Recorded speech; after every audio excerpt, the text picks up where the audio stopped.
and welcome to the Indian Ocean World podcast. My name is Philip Gooding. I'm a project manager and a research affiliate at the Indian Ocean World Centre at McGill University. For this podcast, I'm thrilled to be joined by Dr. John Lee of Durham University.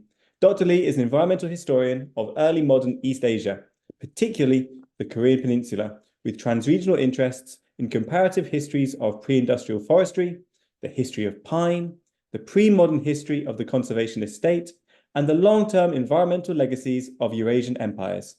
His current monograph project is entitled Kingdom of Pines, State Forestry and the Making of Korea, 918 to 1910, and it examines the rise and fall of the longest continuous state forestry system in the world, that of Korea's Joseon dynasty.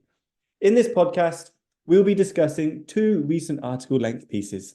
First, A State of Ranches and Forests, the environmental legacy of the Mongol Empire in Korea, which was published in Forces of Nature, New Perspectives on Korean Environments in 2023.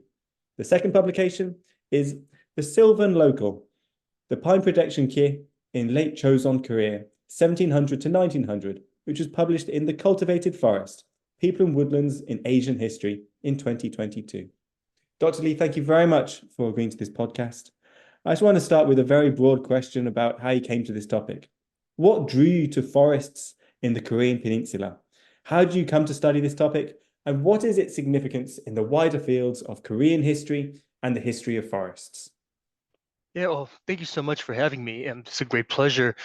Well, in terms of your question on what drew me to this topic in the first place, I guess when I was in university as an undergraduate, the book that probably had the biggest influence on me was Kenneth Pomeranz's The Great Divergence. And this, of course, this broader question of why and how East Asia seemed to have fallen behind the West in the 18th century onward.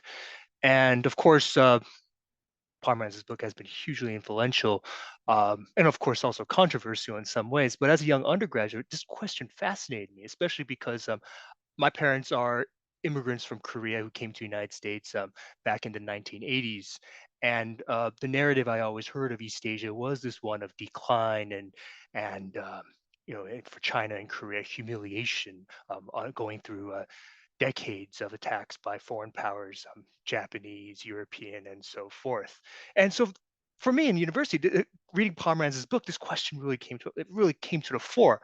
Why did East Asia, this a part of the world that was so effervescent in terms of civilizational and cultural outputs and so forth for centuries, suddenly seem to fall behind at this critical period when you see Europe and North America expand across the world in terms of economic and political power? And the answer, I thought, could lie in, as Pomeranz sort of points to, environmental factors, rather than trying to focus on, Asian culture or Confucianism and so forth, sort of cultural or social factors for so-called backwardness. Environmental factors, things like deforestation, floods, famine. This seemed to be a sort of a materialist, non-cultural way to sort of answer this broader question of why East Asia seemed to fall behind. This was extremely attractive to me as I was applying to graduate school, thinking about environmental issues as a sort of primary cause of, say, rebellion, political decline in, say, fiscal revenues and so forth in places like China and Korea in the 18th and especially in the 19th century. So that's how I initially started getting interested in this topic, seeking this sort of materialist, sort of structural explanation for the so-called decline of East Asian civilizations in the 19th century. But then I got to grad school and I actually started looking at primary sources and my views got overturned. What I found was, especially in the Korean case, was that no, actually, rather than a narrative of deforestation and environmental decline, actually, what was actually going on was far different. Korea had actually had an immensely sophisticated forestry system that existed since the 13th, 14th centuries, but also lasted to the end of the Joseon dynasty. And what is more, and this is great for any graduate student looking for a dissertation topic, no one had written about this forestry system in English, and very few scholars had written about it in Korean.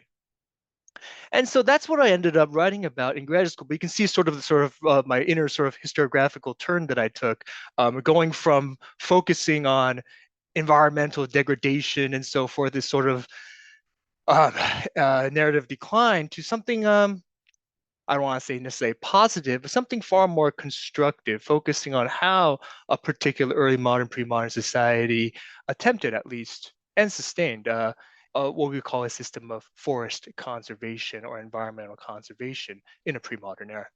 That's an absolutely fascinating route to the topic. So you cited Pomerantz there, but also in your work, you cite a significant number of environmental historians who work outside Korea. And of course, Pomerantz was working outside Korea too. And I suppose kind of the next question then is, where do you situate your work in the broader field of environmental history?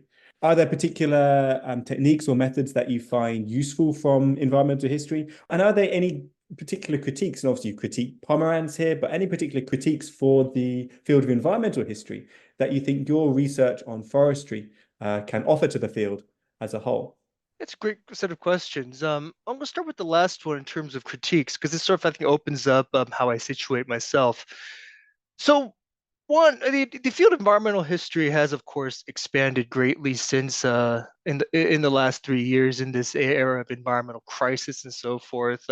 Certainly, the environment is a major subject of attention, and this applies to the historical profession as well. But unfortunately, I think a lot of the emphasis has been on modern topics, and understandably so.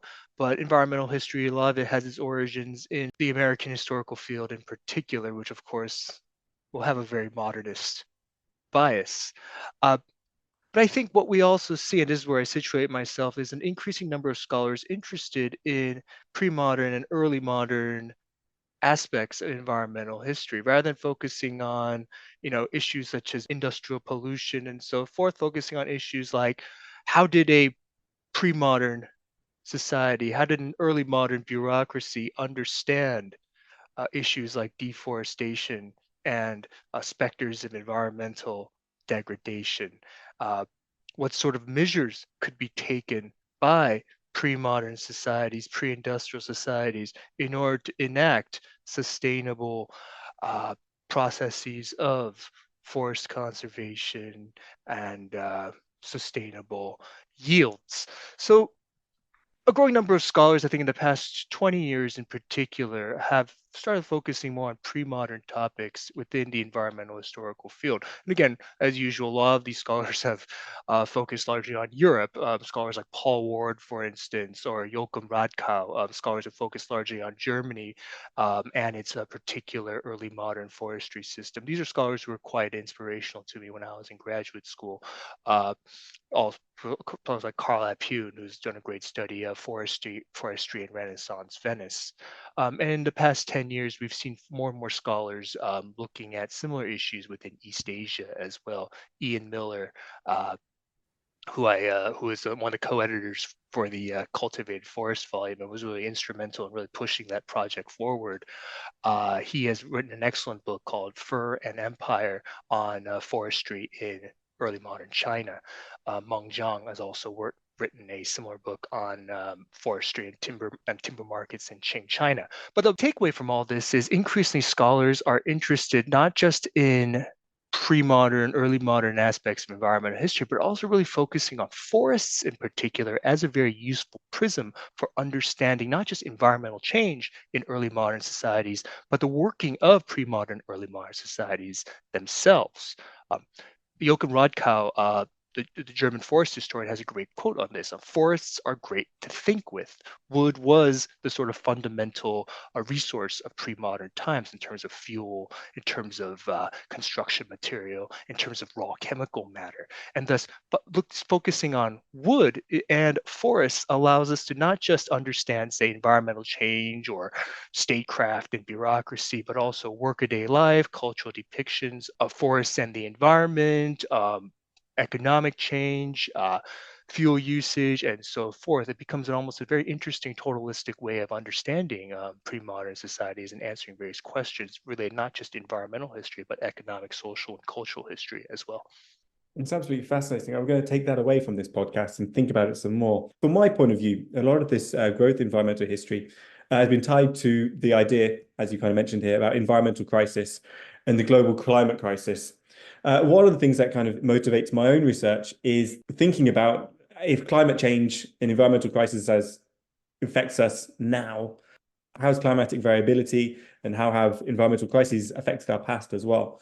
And I suppose I wondered how does your research engage with climatic or other global environmental change over the long term as well?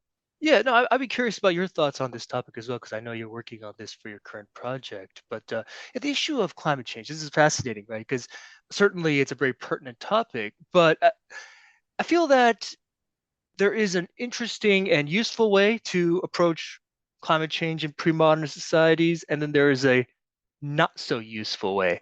In terms of the latter approach, what I'm talking about is, and I know you don't do this, but there are other, older pieces of scholarship that take a very sort of simplistic, more Malthusian approach to climate change in early modern or pre-modern societies. Basically, you know, uh, trying to correlate climate crisis or climate change to any sort of civilizational collapse or any sort of rebellion or tax riot anywhere in the world at a given time, which I think is a problematic approach for many reasons. I think it's far more useful to take into account not how susceptible, rather than going into this topic with the presupposition that societies were inherently vulnerable to climate change, we should twist that. We should put that question on its head and ask, how did pre-modern societies remain so resilient amidst constantly shifting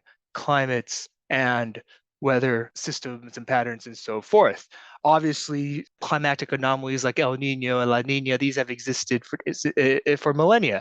How did various societies deal with these particular anomalies? Where were the sort of institutional and social and economic sources of resilience? And so I think when I approach Korean history and its intersections with climate change, that's the mindset I try to take, rather than focusing on uh, rebellions or famines and so forth. I try to focus more on how Koreans were adapting, perhaps, to certain broader structural issues. So, uh, just to give you one example, the Little Ice Age certainly affected Korea, just like much of the world in the early 17th and mid 17th centuries. In some ways, we do have a lot of evidence, for instance, on diaries, through Korean diaries and government records of falling temperatures and so forth, of people wandering, of vagrants and wandering the roads to Seoul, and all sorts of typical images of famine and crisis. But the Chosen Dynasty did not fall. There were no major rebellions in this period. There were Manchu invasions. There were certainly political coups and so forth. But society and the economy continued to trudge along, recovering from Manchu and Japanese invasions in the decades before. And the dynasty lasted to the end of the 19th century, to the beginning of the 20th century. So certainly we can't think of the Little Ice Age as some sort of major crisis point, but it was simply in some ways one anomaly, one climactic anomaly among many that Koreans adapted to.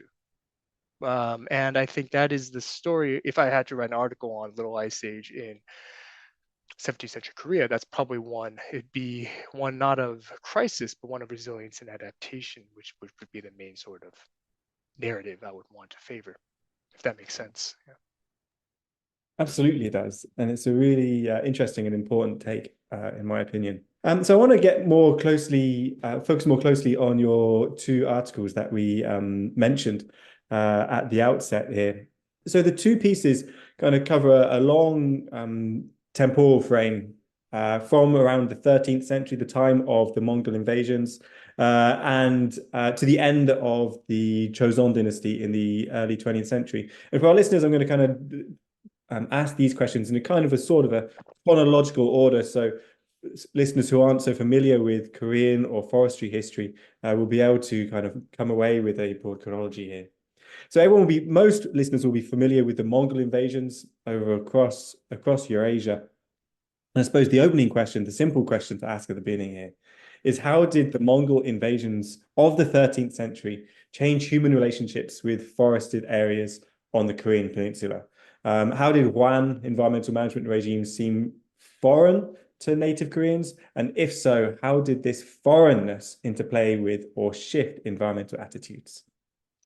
Right, right. So it's a really interesting question, and one that could be to put it simply, requires more research because we actually know very little about medieval Korean environmental history. In other words, so before the Joseon Dynasty, we have the Goryeo Dynasty, which ruled Korea from 918 to 1392. And unfortunately, a lot of the records related to kept by that dynasty were destroyed. Partly during the Mongol invasions, also during Red Turban invasions, and so forth. So we rely actually a lot of the information we know about medieval Korea relies on records that were compiled in the early Joseon era in the 15th century after the Goryeo dynasty had fallen. So this is problematic, of course, you can imagine, because it means that to answer the first part of your question, how did the Mongols shift Korean land use patterns? How did the Mongols shift Korean environments? It's hard to definitively say. We know for sure, for instance, that Jeju Island, which was the Mongols' main sort of, you could say, center of operations, especially for horse ranching, certainly the Mongols must have completely shifted the ecologies of Jeju. Jeju was used for some sort of for animal husbandry, of course, even before the Mongols, but the Mongols significantly raised the capacity and the sort of raised the whole level of that operation up to thousands, tens of thousands of horses being imported into the island, and certainly serving as a sort of major Mongol center of economic organization. To the point where at the fall in the last decades of the Yuan dynasty, one of the last Mongol emperors actually had a plan to escape China to Jeju Island, actually. So the Mongols had actually been building a little palace on Jeju Island and were planning to escape there as their empire in China was crumbling. But the Koreans heard about this plan and warned the Ming, warned their Chinese allies, and the Mongols were not able to go forth with this plan. But sort of an interesting sort of little tidbit there. So places like Jeju, certainly, the Mongols shifted dramatically. The rest of Korea, I think it's hard to say. We don't know the full extent of Mongol ranching operations in most of Korea. Certainly, they were very interested in the Southwest, where they certainly laid the roots of, I argue in my work, laid the roots of Korea's later early modern forestry system. The Mongols, of course, are largely interested in the Southwest, initially in the 1270s, to build ships for their failed invasions of Japan. So certainly in the Southwest, in places like Jeju, Mongol influences can be ascertained, certainly were felt. Depopulation in those areas as well. The last major holdouts against the Mongols were located in the south. The last Korean holdouts against the Mongols were located in the Southwest on Jeju Island. And again, we read these old there are sparse records that talk about the immense number of people who died during this particular aspect, the latter stages of the Mongol invasion. So certainly, if we go by the track record of the Mongols in other parts of Eurasia as well, certainly a significant population drop can be assumed in those particular areas, and the image one gets in our heads with considering the lack of records is the Mongols largely replacing these depopulated areas with ranches and their sort of preferred land use systems. But again, as you can tell by my answer here, a lot of conjecture, not enough sources to really pin down what the medieval Korean landscape was like. But I can definitely say, yeah, the Mongols were significant in the Southwest and on Jeju.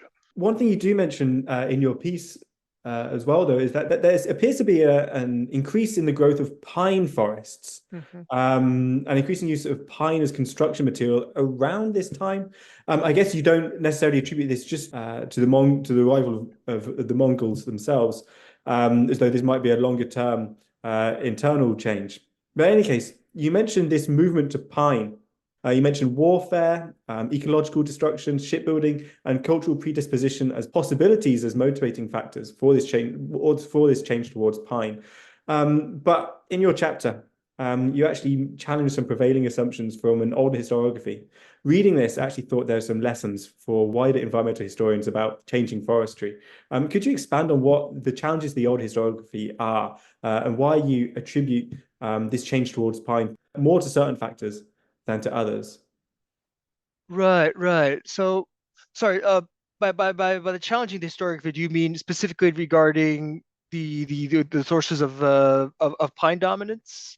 I think yes. So what? So the simple way of asking this question would be, why was there a somewhat dramatic shift towards a growth of pine forests as opposed to oak forests, Mm, which right, broadly, I think, coincides with the Mongol invasions? That'd be a better right, way of asking right. this questions. This question. Apologies. Oh no, I mean, this is a great question because ultimately this points to again, I think, sort of the blurry aspects of the medieval period in Korean history. We know from the records we have, for example, the history of the Goryeo dynasty, which was compiled in the first decades of the Joseon dynasty. We know from these sort of records that pine was immensely important in medieval Korea. Pine is associated with founding legends of the Goryeo dynasty. One of the founders of the Goryeo dynasty was famous for planting pines across a hillside that overlooked the Goryeo capital, Kaesong, which is now currently located in North Korea. But supposedly, this answered an ancient prophecy that whoever planted pines along this hillside would unify the Korean peninsula and set up some great dynasty. Again, these are records that are compiled like in the 15th century, talking about myths that supposedly date back to the 8th or 9th century. Who knows?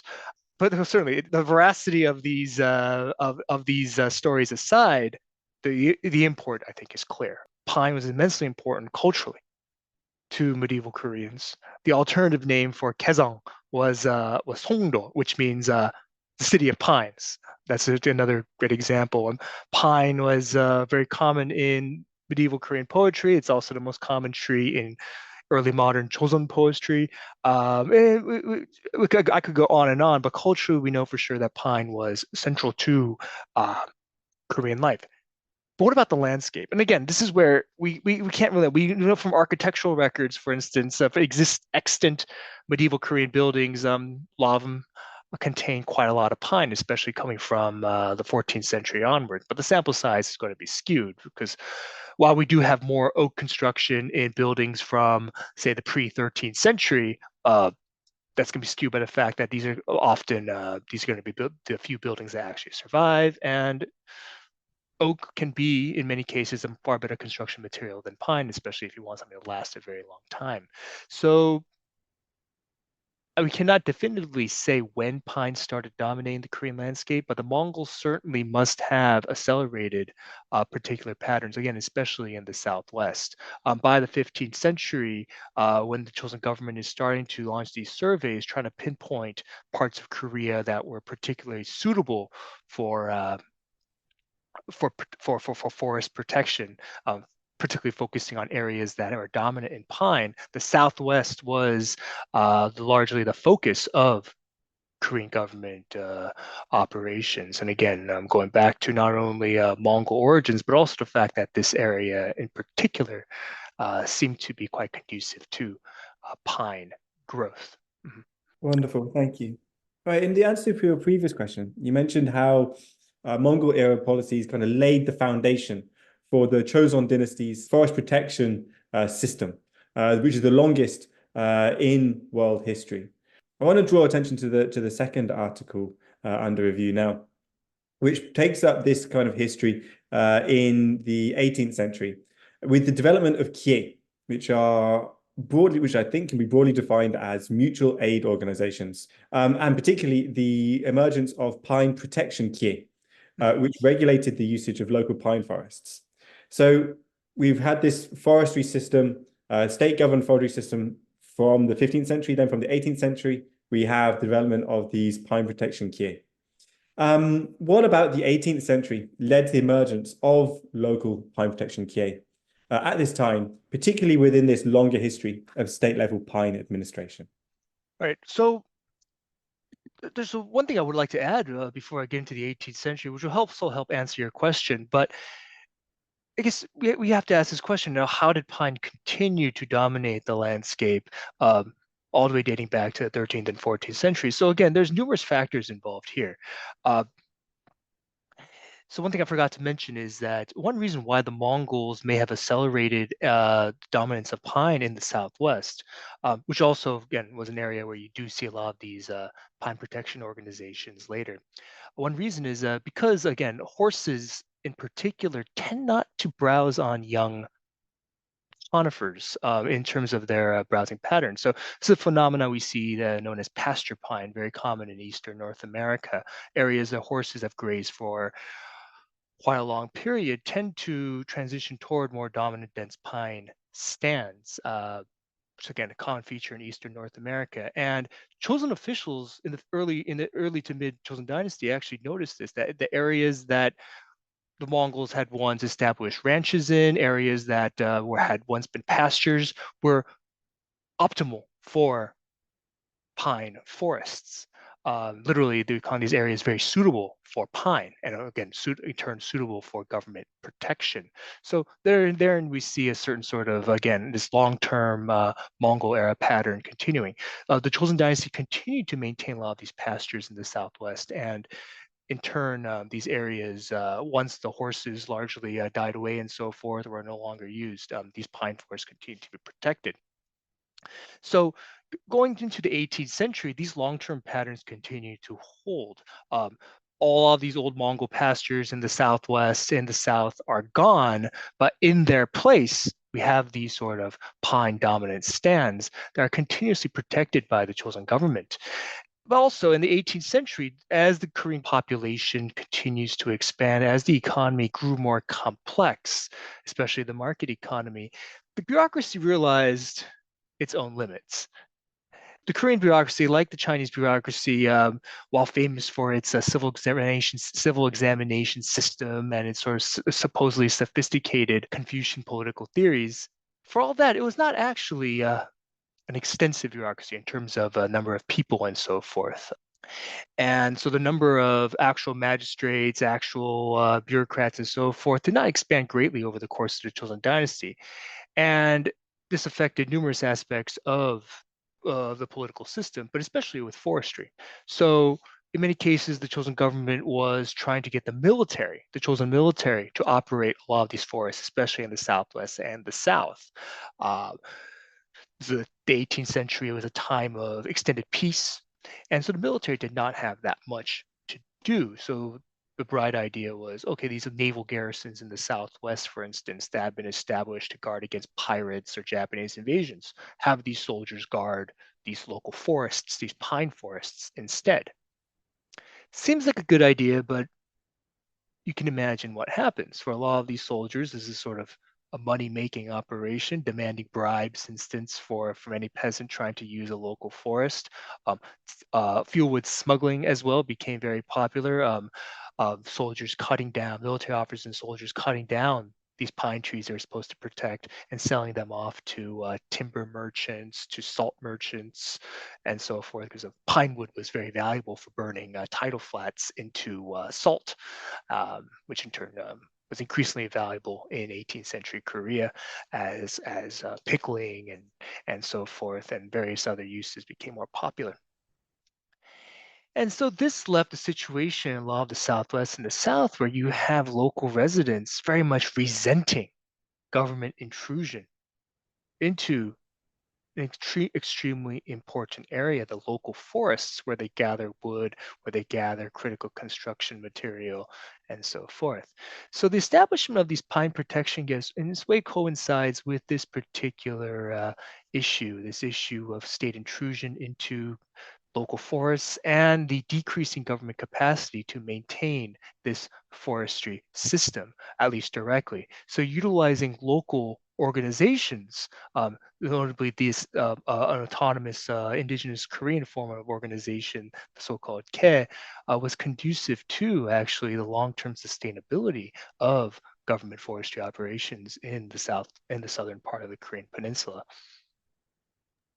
That's very interesting. It's particularly interesting in that you're noting that there's decreasing government capacities from a central level. But at the same time, in your article, you point to the fact between the 15th and the middle of the 15th and the beginning of the 19th century, there's a roughly 2.5-fold increase in the number of state forests between this period. That's a significant growth. So considering that there's kind of a lack of bureaucrats, the government doesn't have particularly strong central influence, and it has decreasing capacities to manage these forests. What does this expansion of state forests look like? What institutions, laws, or practices were established that turned non-protected forests into protected ones, particularly in light of this weak government influence? Yeah, it's actually quite variegated throughout to the Korean Peninsula in terms of, as you say, what these laws or institutions would have looked like. In the Southwest, it would have been in the form of, as I mentioned before, these military garrisons, soldiers going out and establishing literally so-called restricted forest posts, sometimes inscribing just the Chinese characters for restricted zone, restricted forest on rocks. Surrounding a local pine forest, and this would sort of establish a boundary of sorts. But you can imagine the issues of forests change over time, not just in decades, sometimes a matter of years. And so the boundaries of these pine forests would shift, at least in terms of their ecology, but not in terms of their actual territorial demarcation. So this created numerous issues where peasants would be wandering into a pine forest that they thought was outside the boundaries because they're outside the zones that had been demarcated by the local military. But the soldiers would come out and say, "What are you doing cutting down these pine forests? This is all a pine forest zone."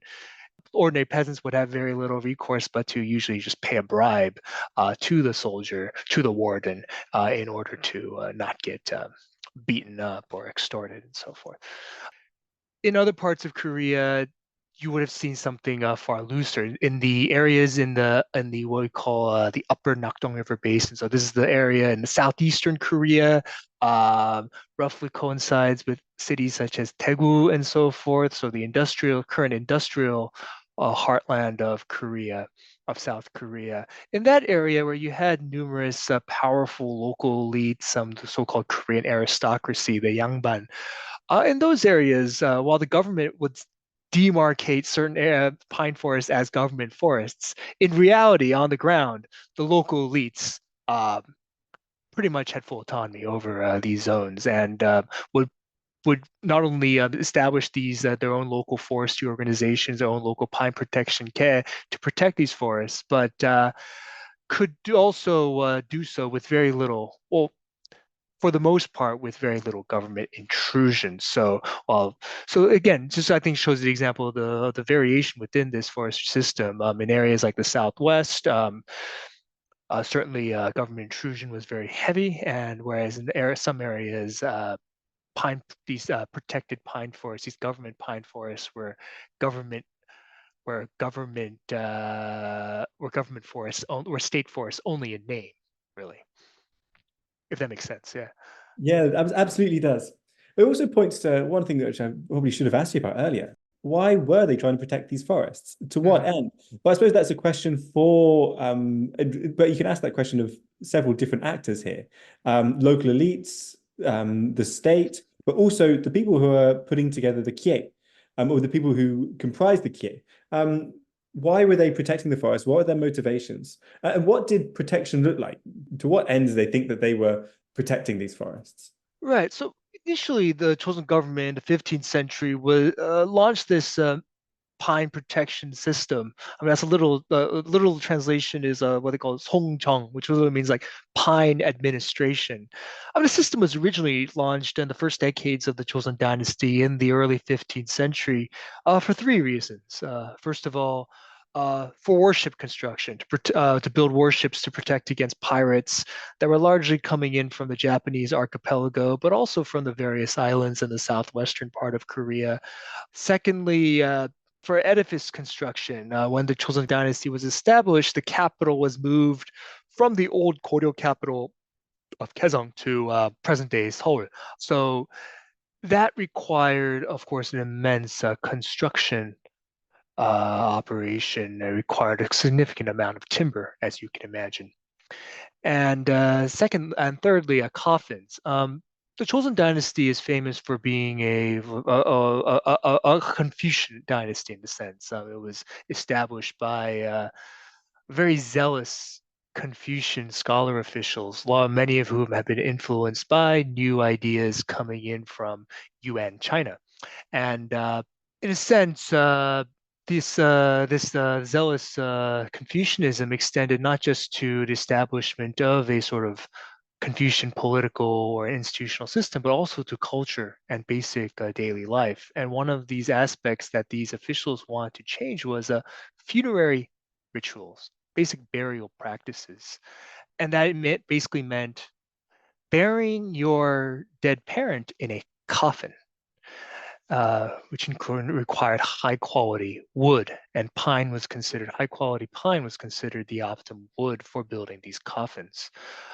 This is significant not just in terms of the ecology, but if you think about the broader social implications. One thing the government is trying to do, in a sense, is move the sort of loci of ancestral veneration from Buddhist temples, which largely ran these sort of funerary services in the medieval era, moving moving the center of ancestral veneration from Buddhist temples to a sort of family shrine, right?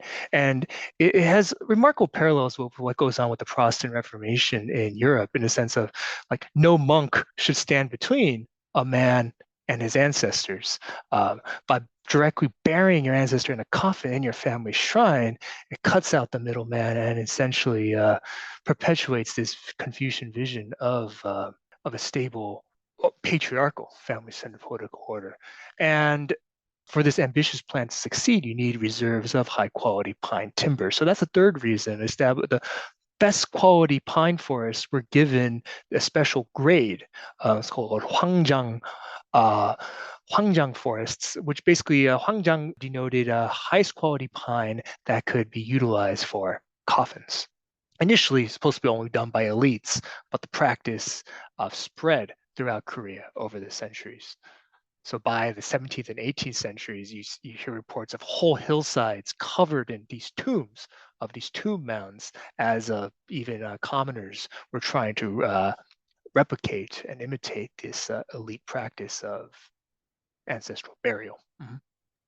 To point to a lot of cultural synergy across class lines here in terms of the desire to protect forests, pine forests for this reason.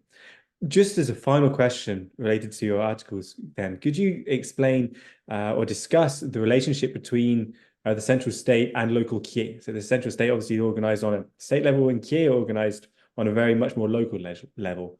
They seem to have a lot of synergy in terms of cultural motivations for protecting forests. But how did the central state and local kie, from an organizational standpoint, influence each other? And how are they organized similarly or dissimilarly? So you mean in terms of state level organization versus these local kie, in terms of their organizational apparatus and so forth, or personnel, or? Yeah, and what was the relationship between them actually? Ah, Did they, in terms of, they seem to have a lot of cultural synergy here, but in terms of how do they work together? Did they work together well? To what degree was there conflict between state and conflict or cooperation between the state and kie in terms of why and to what ends they're protecting forests? yeah, I mean, this is interesting in a sense because, I guess we have to go back to thinking about this particularly Korean form of social organization of these kie. And you see similar organizations perhaps in China as well. These sort of autonomous organizations that develop often at the village level to reduce risk, to share money, to help pay for funerals or kids' educations and so forth. In a sense, the pine protection care that proliferate in southern Korea from the 18th century onward do fall into that vein. But in some ways they don't, because they also, as you imply your question, they also have certain conflicts, certain tensions that may erupt with the state that, say, a funerary care would not have. A group of people coming together to pool money to make sure that everyone can bury their dead mother or father, that's not going to have much conflict with the state, one can imagine. But a pine protection care that is established to jealously guard a local forest from neighbors and even local wardens just might. Contrary to my initial assumptions when I started doing this research, it's actually far less conflict than what one might imagine. In many cases, so if we look at some of these charters that these CAE established, they would talk about local bullies coming into their area and beating up the innocent local populace and taking their money. But these local bullies are clearly like local military officers, soldiers, and so forth. But they're very diplomatic. They never say that it's the government soldiers that are doing this. They're just when they're trying to justify the establishment of these CAD to the government, they talk in very, very sort of diplomatic, very performative terms. The first lines of these charters, for instance, are quite instructive. Some of them will start with lines like, "In the affairs of the state, nothing is more important than protecting pines," which sounds sort of absurd. But again, it is local villagers trying to get the local government to approve an establishment of these particular organizations in almost all cases. I don't think there was ever a case where the government did not give approval for the establishment of these CAE. It warmed the hearts of many chosen magistrates that Oracle people were establishing these organizations, in many ways doing the state's work for them. Also, many local Korean magistrates, government officials had a low opinion of the military as well. This is a sort of common trope within Confucian about Confucianism, the idea that these civil officials look down on military officials and so forth as uncouth and barbaric. And that stereotype is perhaps over perpetuated, but certainly we see it in documents. And many civil officials readily agreed with local residents that, sure, it'd be better for everyone if the soldiers were not so active in your area. It'd be great if you could maintain these forests yourself, as long as you fulfill any sort of quota regarding the shipment of timber, for instance, to the capital, any sort of government order, which in most cases would not be very common, triennial at the most. And as long as they fulfill these quotas, a lot of these local CAE could do whatever they wanted with the local forests, as long as they could fulfill these quotas. Some of them would even sell off some of the forest land and to other actors, to neighbors, and so forth, and then the forest would then be reclaimed as farmland and so forth. We even see that happening, and the government would not have any problem with it as long as, again, the quotas could be fulfilled. This is an absolutely wonderful history, and I do urge all our listeners to follow it up and read Dr. Lee's publications related to it. I now just want to ask you one final question, which I ask all our guests. What are you working on now? I mentioned in the very brief introduction that you're working on a monograph. Perhaps you'd like to tell us more about that, or feel free to tell us something about something else you're working on. Well, yeah, I mean, to be frank, yeah, I am working on my monograph, which is much of which covers some of the topics we've been talking about today.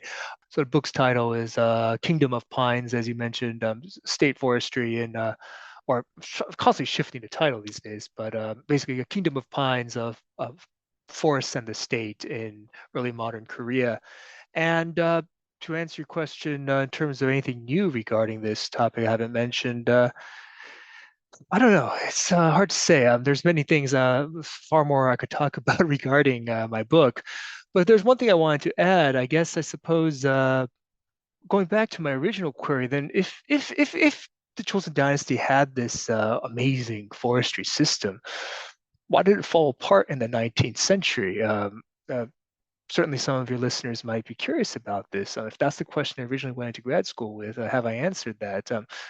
Uh, and What I can say is two things. First of all, a lot of the issues with the Joseon Dynasty only were in some ways, many ways contingent upon certain political actors, certain diplomatic and international affairs in the 1880s, 1890s in particular, that one cannot say were necessarily structural. In other words, there are aspects of the fall of the rise and fall of nations that don't necessarily need, I think, broader structural explanation, or do not need to solely be pinned upon grand structural explanations such as a flood, famine, and deforestation. But secondly, certainly the forestry system was implicated in broader social and economic issues in the 19th century. And this is the chapter I'm working on at the moment, the last chapter in my book.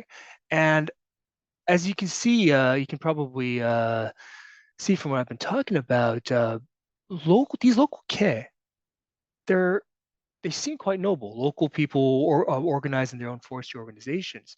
But who are they protecting their forests from? Their neighbors, other residents, other villagers. You have groups of Koreans throughout Southern Korea jealously guarding what they consider to be areas where they should have exclusive usufruct rights. This applied not just to these pine protection camp, but also even to these tombs I mentioned earlier. The pine groves around these tombs, when which Koreans are burying their ancestors, that was considered the property of the descendants of the person buried in that tomb. And this led to numerous lawsuits, numerous conflicts over forestry rights as people were started cutting down trees, pine trees that were part of these ancestral groves.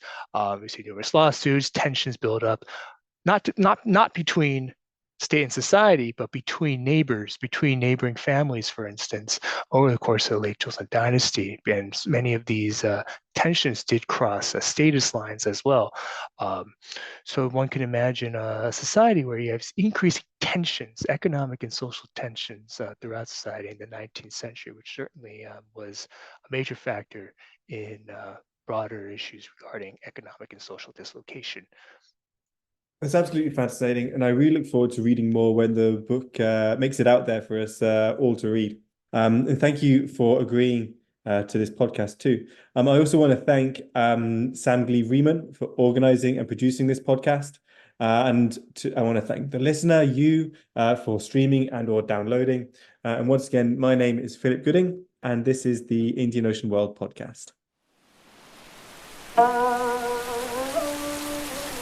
We would like to acknowledge the generous support of the Social Sciences and Humanities Research Council of Canada. The Indian Ocean World podcast is produced under the SSHRC-funded partnership Appraising Risk Past and Present. The podcast runs in conjunction with the annual speaker series at the Indian Ocean World Centre at McGill, University, Montreal.